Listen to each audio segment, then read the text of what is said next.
কক্সবাজার সমুদ্র সৈকত সারা বিশ্বের জন্য নয়, শুধু বাংলাদেশের জন্য একটি দীর্ঘতম সমুদ্র সৈকত।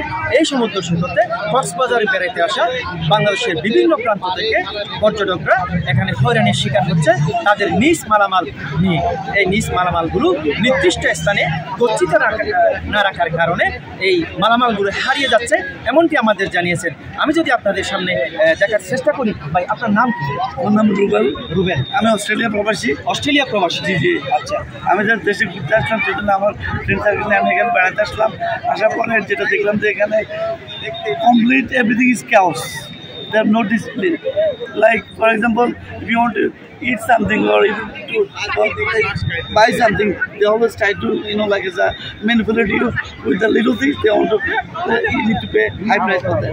আচ্ছা, আপনার কি মনে হয় আসলে এখানে ঘাটতিটা? এর ঘাটতিটা হলো প্রয়োজনীয় ব্যবস্থা এবং প্রশাসনের তৎপরতা এবং লকার ব্যবস্থা না থাকার কারণে মানুষের পরিস্থিতি সৃষ্টি হয়।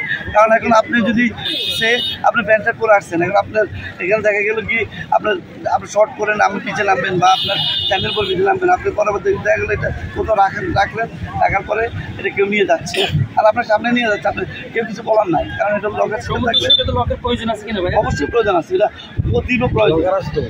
আপনার কি হারিয়েছে আজকে? আমার জুতা হারিয়েছে। ঠিক আছে, তো এই জন্য আমি যথাযথ কর্তৃপক্ষের কাছে এটা দাবি করছি যে লকারের ব্যবস্থা অ্যাজ সুন অ্যাজ পসিবল করবে। এটা আমাদের সব টুরিস্টের জন্য অনেক ভালো হবে, কারণ আমরা নির্দ্বিধায় এখানে আসতে পারবো, বেড়াতে পারবো, আর কোনো সমস্যা হবে না। Thank you. নিশ্চয় আপনারা শুনছেন একজন অস্ট্রেলিয়া প্রবাসী কক্সবাজারে ভ্রমণে এসে তার যে নিত্য প্রয়োজনীয় জিনিসের মধ্যে তার একটি জিনিস সে হারিয়ে গেছে, তার কনফিডেন্স, তার যে কক্সবাজার সমুদ্র সৈকতের যে সুনাম সেটি পূর্ণ হচ্ছে বলে তিনি এমনটা জানিয়েছেন আমাদের। তার পাশাপাশি আমাদের ওয়াচ টাওয়ার রয়েছে, এই বিচে দুটো ওয়াচ টাওয়ার রয়েছে। পর্যটকরা যখন আসার পরে ওদের যা মালামাল থাকে মালামালগুলো আমাদেরকে রাখতে পারে। আমরা তো আর ওনাদের মালামাল দেখতে পারবো না, কারণ আমাদের অবজারভেশনটা তাকে পানিতে। পরবর্তীতে তারা টাওয়ারের নিচে জুতা, তাদের মূল্যবান জিনিসপত্র রেখে যায়। কিছুক্ষণ পরে তারা গোসল করে এসে দেখে তাদের মালামালগুলি পাচ্ছে না। তারপরে তারা আমাদেরকে বলে, আপনাদের নিচে তো আমরা এই মালামালগুলি রেখে গেছিলাম, আপনাদের দেখেন নাই। আমরা ওনাদের বোঝার পরও অনেক পর্যটক আসে, তাদের সঙ্গে আমাদের কথা কাটাকাটিও হয়। এগুলো হচ্ছে আপনার ওই যে আগে যে লকার ছিল, লকারটা এখন বন্ধ করে দেওয়া হয়েছে, যার কারণে প্রভাবটা আমাদের উপর এসে পড়বে।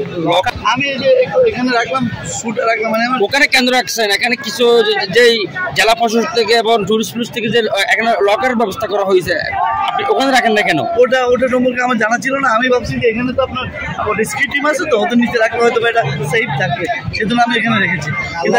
আগে ছিল, এখন নাই। এখন যদি লকার ব্যবস্থা করলে কেমন হয়? তো অবশ্যই সেটা ভালো হয়। সেক্ষেত্রে আপনার ইন্ডিভিজুয়াল কোড থাকতে হবে, তখন আপনি কোডটা ইউজ করে না হলে কি হবে, একজনটা তারকে নিয়ে যাবে, স্টিল সেম সমস্যাটা হবে। লকারের প্রয়োজন আছে কিনা সমুদ্র সৈকতে? অবশ্যই প্রয়োজন আছে।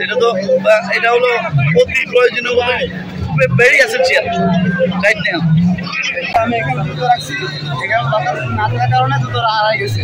ঠিক আছে, এটা আমরা জানাই যে এখানে লকার থাকার ব্যবস্থা করে দেওয়া দরকার। এখানে কি সমুদ্র সৈকতে লকার প্রয়োজন আছে কিনা? অবশ্যই এখানে লকার প্রয়োজন আছে। আপনার কি হারাইছে? আমার জুতো হারাই গেছে। সমুদ্র সৈকতে তো লকার খুব প্রয়োজন, একটি ব্যবস্থাপনা।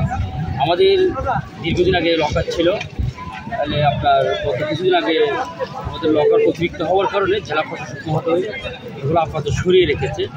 কিন্তু আমরা ইতিমধ্যে যেগুলো দেখেছি সমুদ্র সৈকতে যে পর্যটকরা তাদের মালামাল হারিয়ে যাচ্ছে এবং তাদের গুরুত্বপূর্ণ mobile money bag, military bag হারিয়ে যাচ্ছে, তার কারণে কিন্তু অতি শীঘ্রই আমি জেলা প্রশাসন মহোদয় যে আবারও আমাদের লকারগুলো ফিরিয়ে দিই। সৈকতের নিরাপত্তা এবং পর্যটকদের অভিযোগ বরাবরই আগের মতোই রয়ে গেছে।